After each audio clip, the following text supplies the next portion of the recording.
ତା ସାଙ୍ଗ ମାନେ ଜୟ ଜଗନ୍ନାଥ ଜୟ ମା ମଙ୍ଗଳା ଏତେ ଜୋର ପେଟ ଫେଟ କାଟିକି ଯିଏ କମର ଫମର ବିନ୍ଧୁଥିଲା ସ୍ଵାମୀ ଗରମ ଗରମ ନାଲି ଚା କରିଦେଲେ ଡ୍ୟୁଟିରୁ ଆସି କହିଲେ ଆଉ ପିଇଦେ ଟିକେ ଭଲ ଲାଗିବ।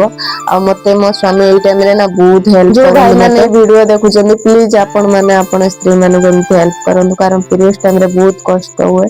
କହିପାରନ୍ତିନି ସିନା ମୁହଁ ଖୋଲିକି କିନ୍ତୁ ବହୁତ ଭଉଣୀ ମାନେ ମେଡିସିନ ଖାଉଛନ୍ତି ପ୍ଲିଜ ମେଡିସିନ ଖାଆନ୍ତୁନି। ଗୋଲମରିଚ ଦିଟା ଚୁବେଇକି ଉଷୁମ ପାଣି କରି ଟିକେ ପିଇ ଦିଅନ୍ତୁ ଦେଖନ୍ତୁ ପେଟ କଟା ପୁରା ଭଲ ହେଇଯିବ। ପଇସା ଆସିଗଲା ଆଉ ସ୍ୱାମୀ ତାଙ୍କର କହିଛନ୍ତି ଯେହେତୁ ଆମର ଆଜି ପେମେଣ୍ଟ ମିଳିଛି ସ୍ୱାମୀ ତାଙ୍କର କହିଛନ୍ତି ମୁଁ କହିଲି ମତେ ଦିଅ ମୁଁ ଗଣୁଛି। ସେଇଠୁ ମୁଁ ଗଣୁଛି ସ୍ୱାମୀ ମୋ ସହିତ ମଜା କରୁଛନ୍ତି ତୁ ପଇସା ଗଣା ଶିଖି ପାରିଲୁନି ଏପର୍ଯ୍ୟନ୍ତ। ଯେହେତୁ ଏତେ ଗୁଡା ପଇସା ସାଙ୍ଗ ମାନେ 12 ଘଣ୍ଟା କାଳ ଖଟିକି ଗଧ ଭଳିଆ ଖଟିକି ମାସ ସାରା ଡ୍ୟୁଟି କରି ସାଲେରୀକି ଆମେ ଅପେକ୍ଷା କରିଥାନ୍ତୁ କେବେ ଆମ ସାଲେରୀ ଆସିବ। ଫାଇନାଲି ଆମର ଆଜି ସାଲେରୀ ଆସିଗଲା ଆଉ ଆସିବା ଯେତିକି ଖୁସି ତାଠୁ ତ ବେଶୀ ଟେନସନ କାହାକୁ କେତେ ଦବୁ ଆମର ଆଜି ଖାଇବା ଆଜି ଦେଖନ୍ତୁ ସୋୟାବିନ ଆଳୁ ତରକାରୀ ଆମ୍ବ ଆଳୁ ଝୋଳ ଆଳୁ ଚକୁଡା ସ୍ୱାମୀ ଆଜି ସବୁ ନିଜ ହାତରେ କରିଛନ୍ତି। ଭାଇ ଭଉଣୀ ମାନେ ଖାଇବେ ଆସନ୍ତୁ ଫେରେ କହିବେ ପଛରେ ଡାକିଲନି ଖାଇତେ। ଆସନ୍ତୁ ଜଲ୍ଦି ଜଲ୍ଦି ଭିଡିଓ ଟି କେମିତି ନେଲେ କମେଣ୍ଟ ଜଣେଇବେ ରହିଲି ନମସ୍କାର ଜୟ ଜଗନ୍ନାଥ ସବସ୍କ୍ରାଇବ କରିବା କେବେ ଭୁଲିବେନି।